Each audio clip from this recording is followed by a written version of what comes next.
prison days. Set us loose, set us free. Find a place by the lake, let it be. We won't miss you, city grime.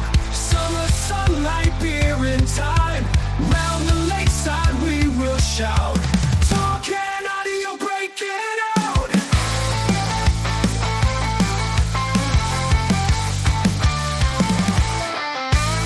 What's going on, everybody? Welcome back to the Lakeside Studio for another one of our TCA summer sessions.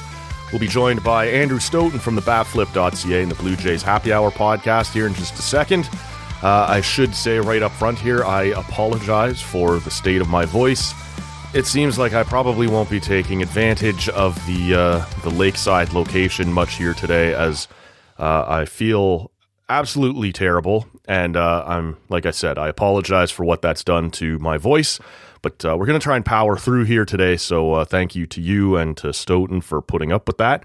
I should mention, still to come here later on this week, on Friday morning, you'll hear from our buddy Joshua O'Connor. We'll talk some CFL with him and see what else comes up on that as well, so stay tuned for that one.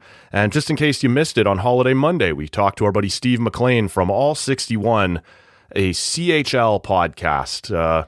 Guy's based down in Hamilton, so we asked his opinion on the arrival of the AHL and the PWHL in Hamilton at the same time, and how all that's going to work, if the city's quite ready for it.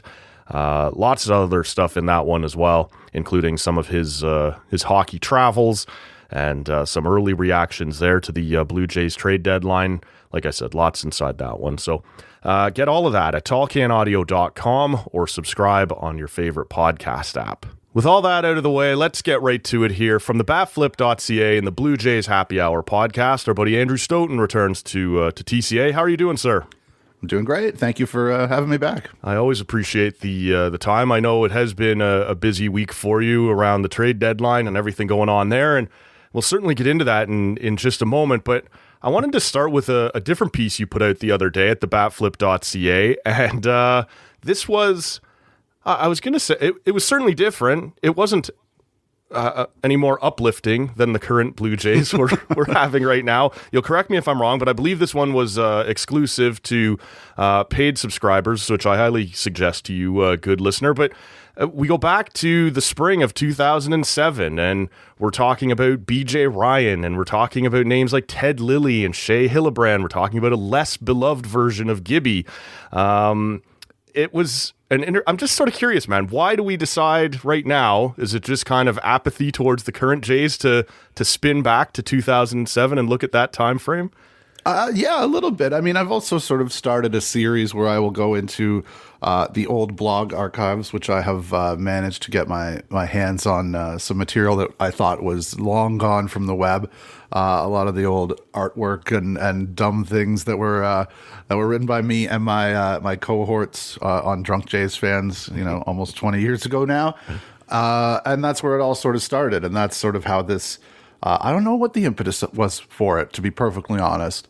It was certainly a bad season, but that's a piece that really grew as I did it. You can, the non-subscribers can read about half of it for free. So, so treat yourselves a little bit. Maybe you'll want to read the rest. But yeah, it struck me while doing it that, that, like, not to navel gaze too much, but like that blog became very quickly pretty successful in an era where that was a thing that was going on, and all sorts of things lined up really well for us for that to happen.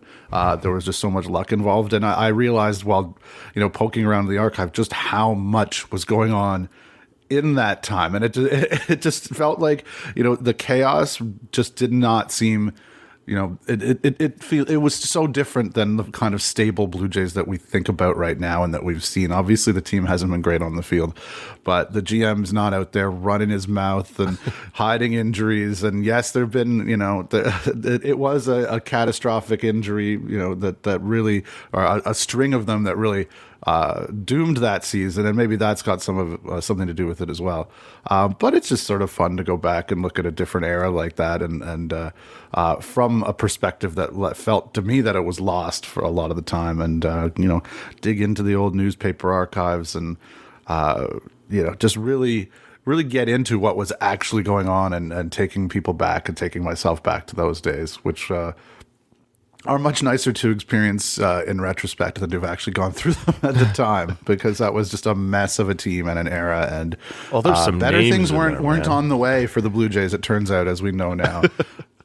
There was some names in there that I had forgotten were ever blue. Like I think you mentioned Tuomo Oka, and obviously we're at the end of the JP Ricciardi era, and we're out here just trying things, and a lot of the thing is, though, the Ricciardi era didn't end until 2 more seasons because, Godfrey left. The Jays, the Rogers at the time wasn't going to pay him to go away. And he just sort of existed in limbo, especially in that 2009 season when it was just so very clear that they were about to go another way. And this is sort of maybe not quite the tipping point, because they got a bit of a mulligan because of all the injuries that year. But, Gibby lasted the year. And then the next year is when Cito came in, when Thomas got, his feet cut out from under him, and that the vesting option was too scary, and lots of stuff. There'll be another archive piece about that. There'll be another archive piece about the Brett Laurie years. All sorts of weird, fun stuff I've kind of got planned. This is also me kind of thinking ahead to what if there's no baseball next year? Yeah. So, no, it's true. You should keep a couple of bullets in your gun there, perhaps. But a little bit. You're right. Like I don't know. I think back and I think to a certain degree, you're right. Like obviously the Ricciardi thing was still 2 years away before he'd be fired. He had a little credit. Like he had gotten BJ Ryan to come and AJ Burnett, and I forgot all about Troy Gloss being a Blue Jay for a minute, and Frank Thomas was here. That was a mixed bag, I suppose. But he, like I said, he was out there and he was trying some things. Some of it worked, some of it didn't. Some of it was injury related. It is interesting though to look back at this team, and you've referenced it before on your own show and in your writing that the Jays almost had to be forced out of acting like a small market, and so they had to kind of be told by baseball, no, you are a big market, you will not be getting revenue sharing, and they kind of went, oh, I guess we'll start to act that way a little bit. But there was a moment there in the mid 2000s where they did spend.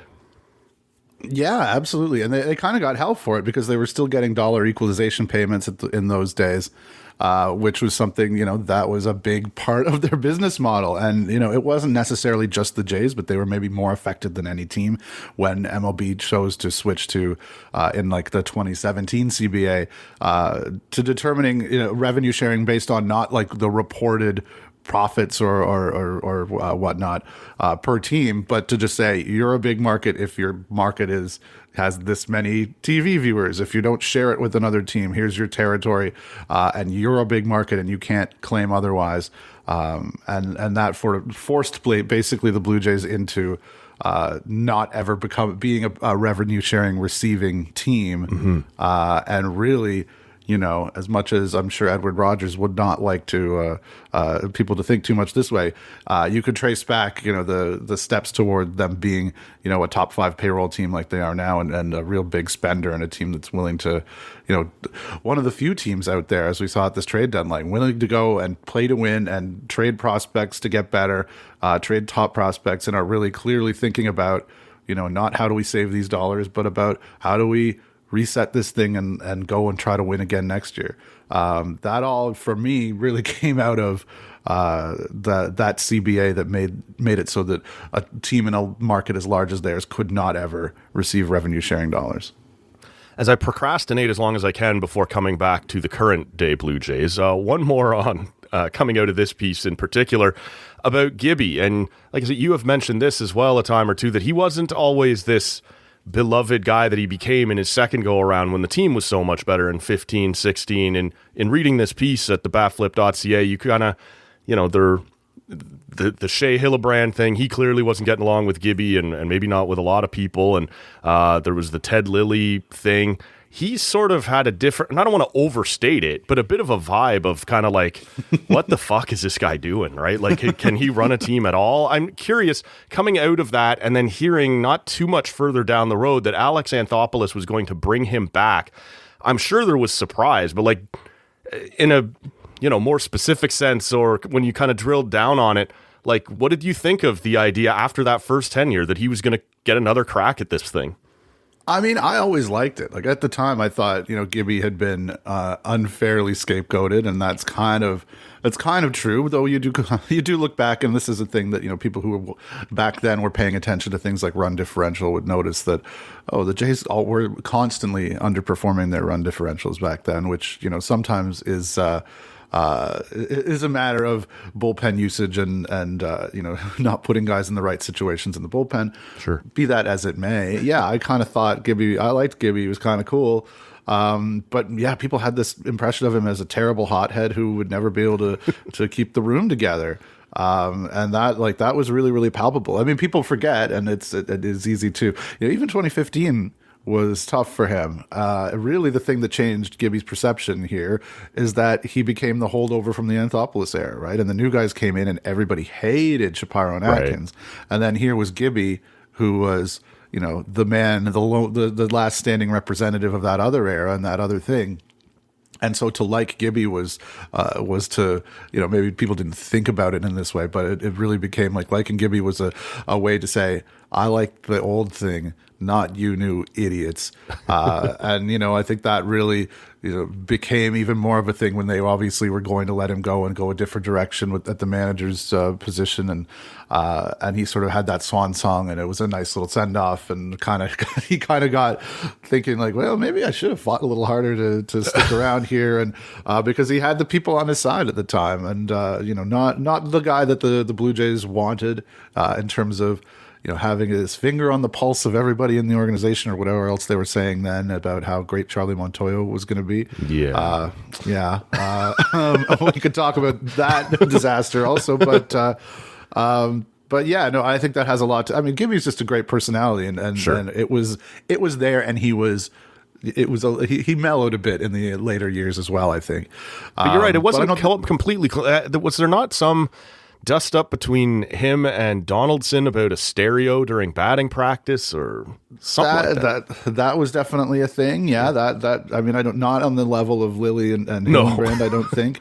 I mean, Lily especially was like, you could see them both go down the dugout and the dugout tunnel, and like, everybody's following them after. You kind of knew exactly what was happening. A little public there, but yeah, I mean, also I think that team didn't need somebody to put a real charge into them, right? Like that was just those guys' personality, the Bautistas, the Donaldsons in that era. Sure. Whereas it felt like maybe he was trying to spark something on some of those earlier days teams where there wasn't all that much there. Though it is actually stunning to look at, the 2007 lineup and like Reed Johnson coming off a 5-win season, and Overbay, and Vernon Wells, Frank Thomas, Troy Gloss like hitting 5th. Just a lot. Oh, Alex Rios and he had that breakout season that year. He was an all-star. Like a lot of firepower. An amount of firepower that I think a lot of Blue Jays would be very pleased to see come back around, considering the dreadful offense we've been having to watch this season. No, it's true. It is up at TheBatFlip.ca right now. It's a fun read, despite it being kind of a downtime in the organization, a fascinating time around the organization. Though it sounds like there's going to be more of those, so highly recommend if you're not already being one of the paid subscribers. That's one of the little extras that you get. You and Nick already kind of went trade by trade on Blue Jays Happy Hour, and you have up at TheBatFlip.ca also right now kind of your live blog that you did at the time reacting to each of these trades. So I'm not sure we need to go through each of them kind of one by one, but as we start kind of zoomed out here, there had been some talk leading up to this deadline that maybe the Jays would try and balance here, kind of a sell and a buy at the same time. Obviously, the buy would not be a rental because it just wasn't worth it for this season. But if there was something interesting out there, like a Jose Soriano, that maybe they would go ahead and do that. And that is kind of what we saw. Did that surprise you at all that they were willing to try and do both at the same time did you think they might try and buy a little more? Did you think they might cut a little deeper when selling? In a general sense, what did you make of what they got done here? I mean, I really liked what they got done. I think it made sense on both planes, but yeah, I was a little surprised that they were able to pull it off. And it speaks to, like I was just saying, about their motivation to stay winning and to not think about the prospect cost in the way that a lot of teams are just very afraid to do at this point. Giving up Arjun Namala for Soriano is a big thing. The Baseball America released its midseason update just this very day here on Wednesday, whatever the hell day it is. hard to tell after a long weekend which day is which. And he's I think just outside the top 50 or maybe just inside the top 50. Like that's a real big prospect. And obviously, the Jays have Jojo Parker, who's pretty exciting and who's kind of coming in behind Namala, but you can never have too many great prospects. Like, I don't know that it's just like they've decided that it's his job in the future, but right. It's surprising because other teams would have had Soriano for this playoff run plus the 2 years. That should have incentivized them to go after him with more vigor than the Blue Jays did, but they managed to outbid anybody else. And that speaks a little bit to the Blue Jays' willingness to go there. It maybe speaks to what their internal evaluations on Namala's future are. It maybe speaks to what some of the red flags on Soriano were to other teams. But I love that move, and it's just you think about what they would have had to do in the offseason if they didn't add a guy like that. They would have been looking for a guy like that, paying a ton for him in free agency, which is why this all completely makes sense in terms of the yes, you give up a lot of prospect value, but that's the name of the game. That's the price of doing business, and it's kind of a wash if you would have had you might not have got that guy right. In the offseason. You might not have been able to trade for that guy. We've saw, everything went so well for them in 25, even though, maybe the free agent signings didn't, but they're doing a better job. They're having a better job or an easier time acquiring players and convincing players to buy in on Toronto for obvious reasons. But you don't have to think too far back. 2024, they went and got Kiermaier. They couldn't really make the pieces work because they got the guys they wanted went to other teams and the market got depleted, and they sort of had to make some compromises there, and it ended up not working well at all. And so, if you can go out right away, make sure you get the guy that you want. It just makes the offseason so much easier. They don't have to be, they will probably still try to be on the high-end pitching market because that just seems to be their MO these days, but they don't have to, they don't have a huge spot in their rotation that they have to fill at this point. They can feel very comfortable with Cease, with Soriano, with Trey Savage, pending. Yeah. Whatever happens there. With Cody Ponce, still not sure what that's going to be, but I feel really good about Ponce. And then they have a bunch of guys, beyond that. It's a workable rotation basically as is, which they could still add to. And without Soriano, excuse me, it would have been a completely different story. Yeah, I'm curious, I've seen a lot of different estimates, and there's a lot of we kind of fanboy a little bit over the Blue Jays pitching staff. What could they turn him into, right? And some of that is legit, and some of it is overstated. But you look at how basically everything that people hoped would happen when Dylan Cease got to Toronto has happened. He has been fantastic for them.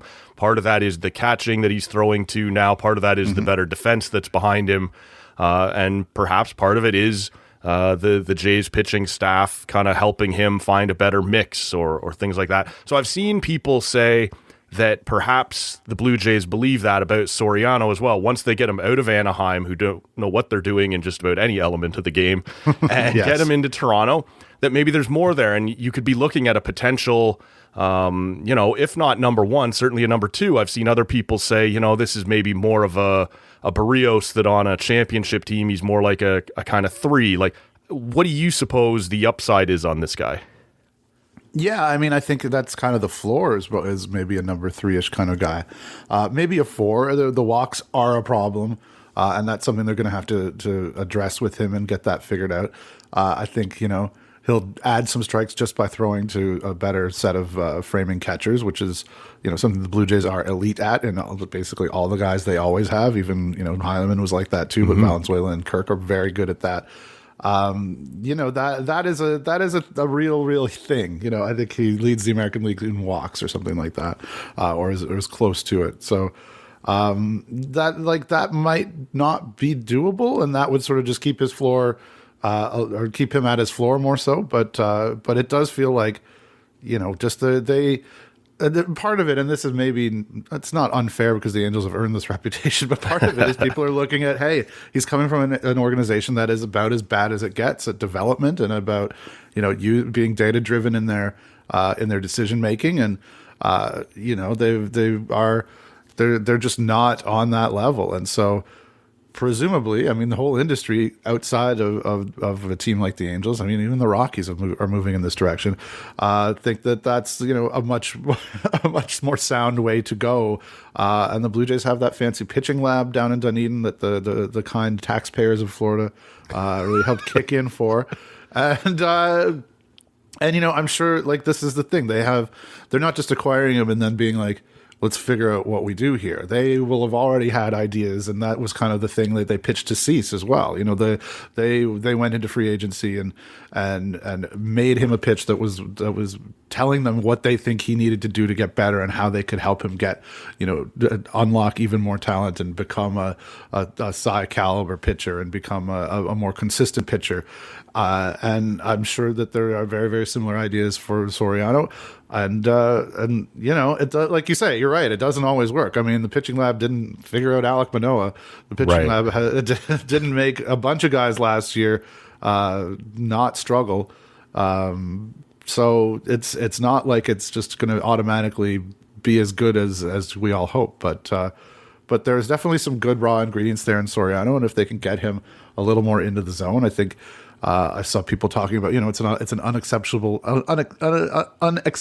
shape to his fastball, which he's been throwing in the zone a lot. Probably going to see fewer four seamers from him, and little tinkering things like that around the margins can, just be enough to really move the needle in a positive direction. So we will see.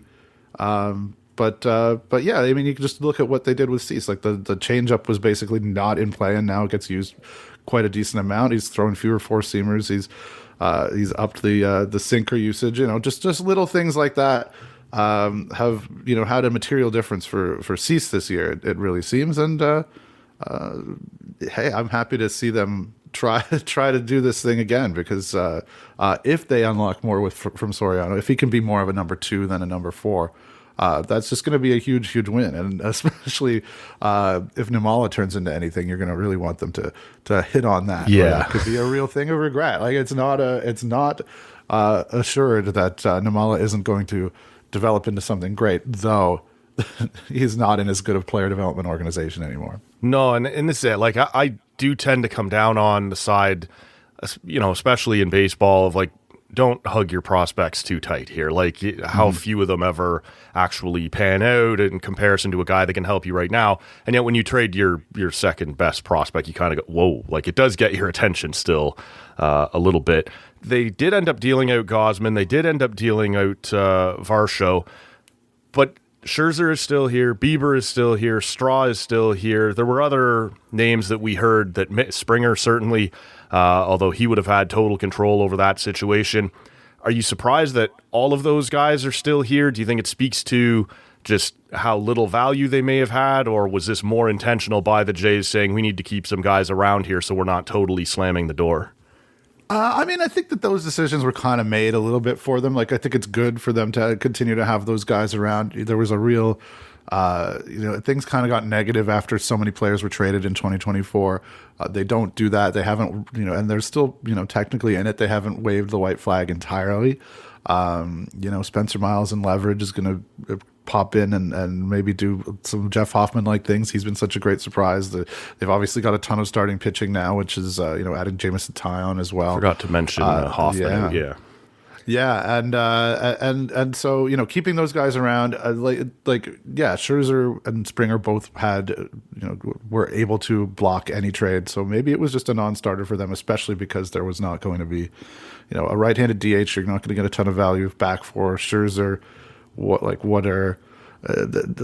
of playoff teams are not salivating over the idea of adding Max Scherzer to their rotation. I'm sure he could help somebody, and of course there's all the intangible stuff that Scherzer could bring, but I'm not so sure about that one. And he's a guy who also maybe If he wants it, you could, like, he would probably clear waivers because of his salary if they attempted to if they just released him and let him kind of go find his own ticket and go pitch in the playoffs or pitch in September somewhere else, if that's what he wanted. But I think that they are just so, so respectful of him that that's they're letting him drive the bus there. And then Bieber's an interesting one. There's probably just no value there. It would have been nice if he could have not had a terrible start immediately before the deadline. But also, he's a guy who's never had the qualifying offer given to him. So technically, if he pitches really well for the next 2 months and puts himself in a position where, he's going to be a legit option on the free agent market, which is tough because he's on the wrong side of 30. He's, coming off 2 years of injury, which we're coming off of even more years of injury. Like I don't know that he's a multi-year kind of candidate. So the qualifying offer is probably, a ceiling for him, but maybe there's a world where if the pitching market is sort of thin beyond your Scoobles, you think about doing that, and maybe he even takes it and comes back on a reasonable deal. I don't know if that's really, that's like, I think teams, you look at what Chris Bassett got, you look at some of the money that even what Bieber got this year, that for a guy of that shape, for a number 4 starter, you're probably not going to pay $20 million and want to lock yourself into that. Right. But theoretically, that's possible. And he's an interesting guy to have around, and, keep him in the organization. Gives yourself a chance to, once the season ends, you have a bit of a window where you could extend him or you could re-sign him, without him having the opportunity to talk to other teams. That doesn't usually happen, but that might be a situation where the Blue Jays offer him what they think is fair, and he thinks, hey, this is somewhere I would like to be still. So that kind of, when you move somebody elsewhere, that does open those sort of doors for other teams. You can't. The Cubs Cosman could have a great time in Chicago and could end up not returning to the market. So there's not that case with Bieber, but yeah, I don't know. I think it was probably more that there just isn't a ton of value out there. But it's kind of nice to have, some veteran guys come around. You're going to have some young players come up. Those are great guys to be around and learn to be pros from, for sure. So all that kind of stuff probably factors into. Let me ask you about Jeff Hoffman, who is now a member of the Minnesota Twins, and he had become incredibly polarizing, sometimes reasonably so, oftentimes not. Look, I can't pretend that after what happened in Game 7 that my reactions to him giving up a big home run this season early on when he was struggling were the same as it would be for another reliever.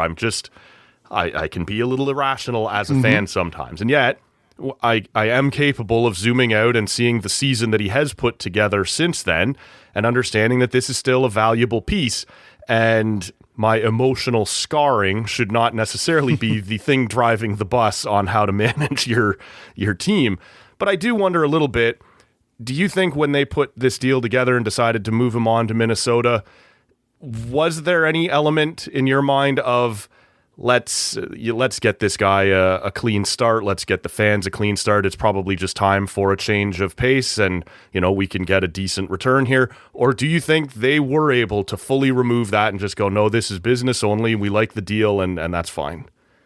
I think it kind of works both ways, but no, I think that they could be very happy with the deal business-wise. I mean, there was the failed medicals when he signed eventually with the Blue Jays. He went to Baltimore and had a deal there first.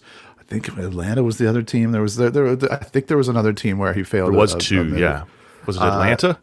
I think so. Yeah. But regardless, you're talking about the last couple months of the second year of that deal, the third year that you really probably didn't want to sign him to, but that was the price of doing business. So you're probably happy to get out of that third year regardless, even though the performance has been really good. And even though you might be thinking like, okay, we're going to have to go and get a guy like that again next year. That's, you're also saving $11 million. The Jays are going to pay a little bit of his next year's salary, but the Twins are absorbing this year's salary. Those are probably, I don't know if those are luxury tax reasons or whatever reasons are. It still works out to, $10+ million that they Twins get are off worried the they'll books. have no money coming in next year, and maybe that's simple as it is. Could be. So yeah, so getting out from underneath that, even though in terms of what like you did, that home run is going to be on his tombstone. The poor guy, poor us. Also should have won the damn World Series, Yep. but. but like that, and obviously that's part of it. But the numbers and the stuff and the underlying stuff, he's a tremendous pitcher, and you would think that, for that kind of money, you probably did okay to get a guy who can strike out 40% of the batters he's facing, or whatever crazy number it is. So I just. The relief market as it is, you'll be able to replace him. You got out from underneath third year of a contract on a guy whose arm was maybe not the greatest. There was risk in that arm, like there isn't anybody.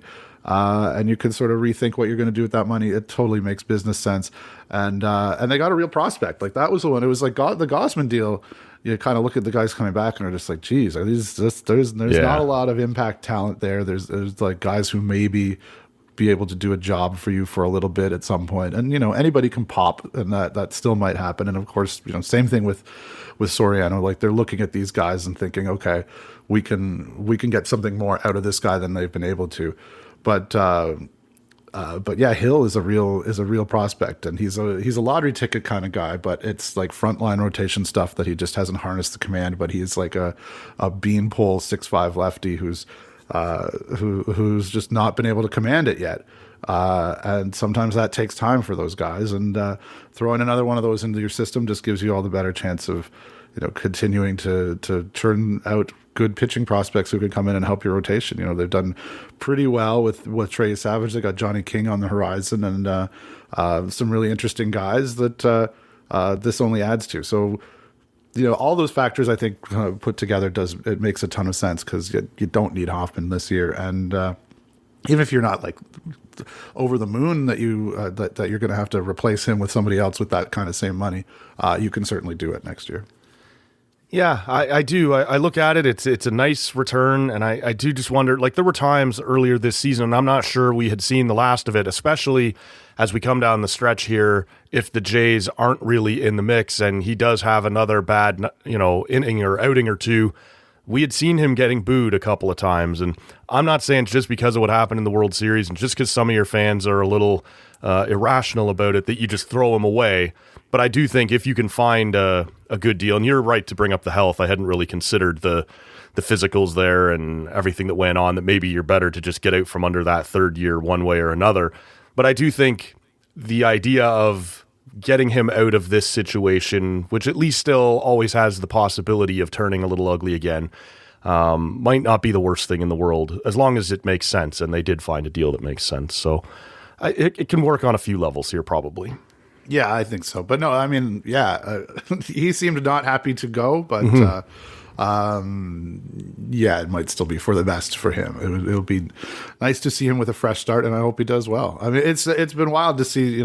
I saw a tweet where someone who was the Blue Jays, like a bullpen security guy, who was like Hoffman, like opening day, like before when the media came through and everything, he introduced himself. He was the only guy to really come up, introduce himself, ask me about who am I and all that, and it was just a quality guy that everybody who doesn't just think entirely about that one stupid pitch to Miguel Rojas seems to see and feel, and so feel bad for him, because he's probably gonna, he's talking about getting booed. I don't think if he comes out of the Blue Jays or the Twins bullpen at Rogers Center the next time those two teams play, I don't think the reception is going to be like a conquering hero returning. No, since he didn't get the conquering part done. So important there, yeah. Let me ask you quickly the last thing on the Jays here, the departure of Kevin Gausman. And this one I do want to kind of focus in on the fan relationship with it, or his relationship with the fans and the city.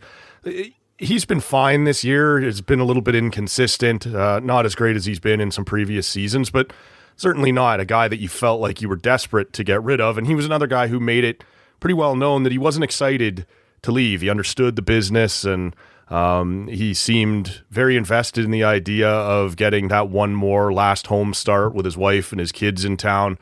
Repeatedly spoke highly of his time in Toronto, and talking about it being one of the greatest decisions of his life to come to Canada for this experience. I'm sort of curious where this guy stacks up for you. We've seen a lot of people ask the question about greatest all-time free agent signings. I don't know if you have a thought on that, but just in terms of guys who really showed up and really got it and really wrapped their arms around it, athletes will say to any media scrum in whatever city they're in, we have the best fans in the world and whatever else. It's one of those cliches that you do. Gosman seemed to be a level above that in terms of actually feeling that and wanting to make sure that the fan base knew about it. No, absolutely. I mean, you can't say anything bad about Kevin Gosman as a person that everybody kind of got to know, as we all kind of do through our TVs and through media stuff and through seeing him and social media and all that stuff. But yeah, just really like it's beautiful to see how he embraced Toronto. And a lot of guys, don't get too deep into the city beyond, the hotels or the condos they're staying at right near the Dome. Or I saw somebody tweet about Barbarian Steakhouse. Yes. It's like, yeah, I think a lot of guys, their Toronto experience is kind of like from the Dome to there back to the condo. And Gosman and his family, clearly that wasn't the case. And just really seemed to be a great guy that everybody loved. And it's tough, and he didn't have that no trade protection. He had a little bit of it, but feels like if that had been in play, that he may not have been willing to waive it. But it is business. They did. I mean, I do feel that the return for him was underwhelming. Kind of made it. If they hadn't added Soriano, I think it would have felt a lot worse. Mm-hmm. But they got a couple guys back that can be useful. And yeah, it's going to be weird seeing him with the Cubs. Everybody, I'm sure, like I'm with all the people who would like to see him return in the off season. That seems to be the universal thought, and that doesn't always happen, but maybe this is one where it does, and it really did seem like that's a possibility and something that he would be into if he wants to continue his career, which he sort of hinted he might not. But yeah, tough not to see him there. Think about him being there in the final game of the season, waving to everybody and kind of making the end of the era a bigger thing than that, because he was such an integral part of it. But that is the business, unfortunately. Yeah. But yeah, you can't say enough good about Gosman. Like, that was an incredible free agent signing. And a guy who is just up there among the greats of the franchise in terms of, all-time pitchers, really. Like, I think I rattled them off in a post. The guys with 900 or more strikeouts as a Blue Jay are Steve Halliday, Clancy, Guzman, Henkin, Key, and Gosman. I mean, he's with that group. Heady company.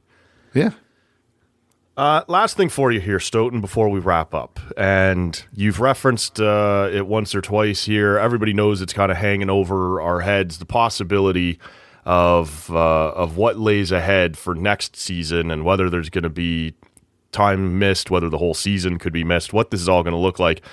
And it wasn't helped by the Tariq Skubal deal going from the Tigers to the Dodgers. He has spoken since, claiming that anybody could have traded for him, which is obviously true, but leaves out the fairly crucial detail that not just anybody was going to be able to re-sign him after that. There's also a bit of a conspiracy theory out there. I've seen more than one person post saying, if you were the Tigers and you were one of those teams that badly wanted a salary cap to come in, you could sort of really push this over the edge by sending a guy like Tariq Skubal to the Dodgers and then really be able to point out and go, see, this is the world we live in.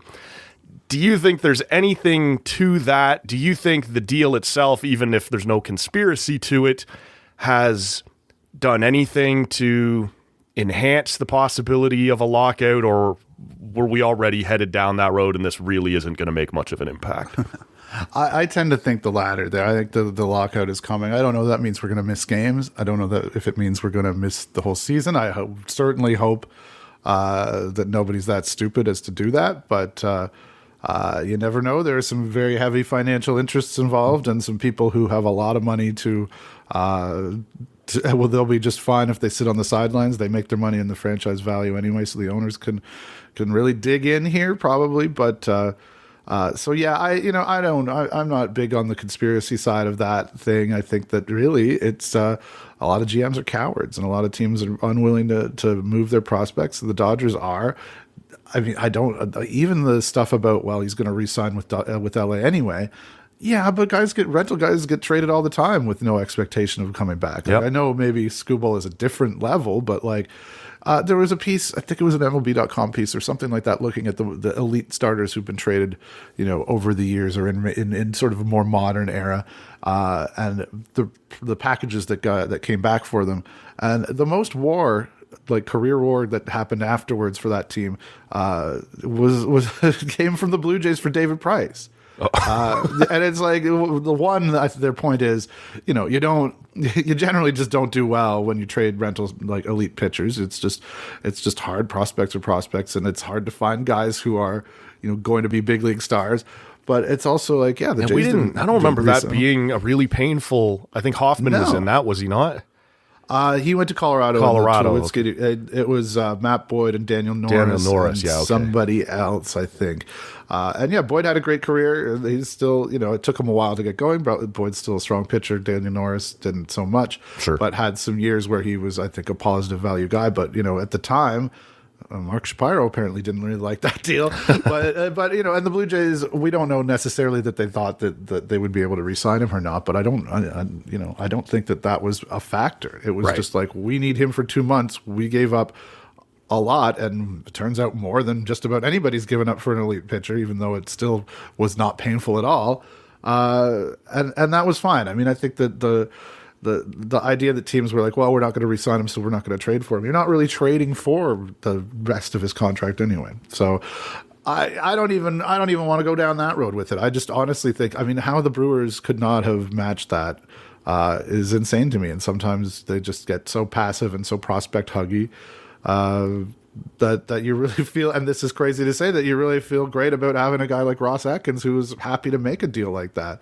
Alex Anthopoulos could have signed some, done bigger things at the trade deadline, and that used to be his sort of MO. And now suddenly this week, people are accusing him of being too huggy, and Atkins is the crazy gunslinger. They're making deals. It's wild, really. But that's true, and that's the world we're living in. Maybe that's the reason for a lockout right there, just to get back to some sort of reality. But no, it's people are going to talk a lot about the Dodgers, but I don't see them and that whole storyline as really what's driving the lockout talk, or have too much to do with anything. I think that the Dodgers pay for a lot of teams. In fact, the Dodgers pay so much revenue sharing money that I don't know that other owners are really all that concerned about what the Dodgers are doing, because they're making bank off them. So I think it's more about just trying to get their costs in order and trying to be able to have a better setup for them to maximize the amount of profit that they can make, and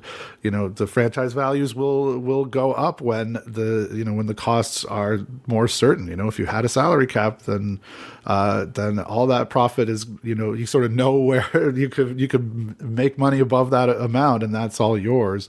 That's a much sweeter deal than it being more uncertain than you. At the end of the day, do you believe on your payroll? Right. Do you believe at the end of the day this ends up with the salary cap, or will the players be able to fight it off one more time? I think they'll fight it off, which sucks because it's going to take a real fight. But I think they will. I think it's a real strong union, which is wild. They're all like weird, Texas Republican guys, but it's a very, very strong union. And yeah, I think so. I hope the owners relent. That's not really the type of person that becomes a billionaire, but yeah, I think the players will continue to be really strong, and I hope so. But I also hope that we get baseball next year. Yeah, I happen to be a fan of a different league where they were crazy enough to cancel an entire season, and I don't know if it really helped all that much, but that's a conversation for a different day. So, Stoeten, I appreciate it, man. What's coming up on TheBatFlip.ca? What's out now? And the podcast, Blue Jays Happy Hour, what can people look forward to here? Yeah, well, the season's still going. I'm working on something where I'm just sort of looking at the bones of the team. I think I used the phrase earlier, and where they're at, what the off-season planning is going to start to look like, where they should be. Shortstop, perhaps looking to upgrade and not just rest on their laurels, and all that kind of fun stuff. And of course, continuing to watch as the team theoretically has a chance to do something special that they somehow haven't been able to do all year. And, just generally, like we seem to have done here today, avoid talking about Vlad. I had it on my list, maybe to get to, not to, but I've asked you about it before. I've asked our other baseball guests about it before, and just before we fired up, I saw you tweet about, you know what, I can just, you had a meme there, I can just kind of hide under the blankets and pretend it's not a thing. So yeah, well, I figured I wouldn't beat you over the head with it one more time here, so. Yeah, I don't have a theory for what's happening, and I don't feel I need to. It's we'll see you next spring, Vlad, and hopefully it gets better. That's essentially where I'm at. Like, this is a disaster season. Go home, have yourself a good winter, and just figure it out for me. Like, just figure it out, man. Yeah, please. But that's all I can offer on it because I don't know what the problem is. So. No. I appreciate the time, as always, man, and I'm glad you were, I appreciate you being willing to power through while my voice is in shambles here as well, but thanks so much for doing it. No, anytime, man. Happy to do it. Okay, there goes our buddy Stoeten. That was always good and always insightful. I think he's got a good handle on all this. I'm intrigued by his opinions on Jose Soriano there and just what he could be. I'm honestly reassured that he thinks the floor there is a 3. And that there's a chance this guy could turn out to be a little bit better than that, but probably no less than a number 3. I think in this situation, that's a good thing. Like that the Jays, if you can get Soriano for 2 seasons plus this one, which is kind of irrelevant, and then maybe even look at locking him up. That's one of the things we didn't talk to Stoeten about was he's coming in cheap and he's under control for another couple of years. So when you start the arbitration process low, you end up finishing it low. So the Jays will have some interesting options there about whether they want to lock him up a little bit more long-term, offer him a bit more money for these next 2 seasons in exchange for a little bit less into his UFA years. Some options there as well, but a nice pickup for the Jays here at the deadline. As I said, the BatFlip.ca, I am a paid subscriber to that particular site. There is a lot of stuff on there for free. If you're not prepared to become a paid member, you can visit all the time. It's a Substack, so if you sign up, you can get it sent directly to you by email. But if you are in position to do so, I highly recommend the paid version as well. And the podcast is free, the Blue Jays Happy Hour podcast. Links to all of it in the show notes at tallcanaudio.com. As I mentioned off the top, stay tuned on Friday. We'll talk to our buddy Joshua O'Connor about the CFL and whatever else is on our mind. That's a guest that things normally go off the rails with here a little bit. He and I both guys who enjoy a good tangent.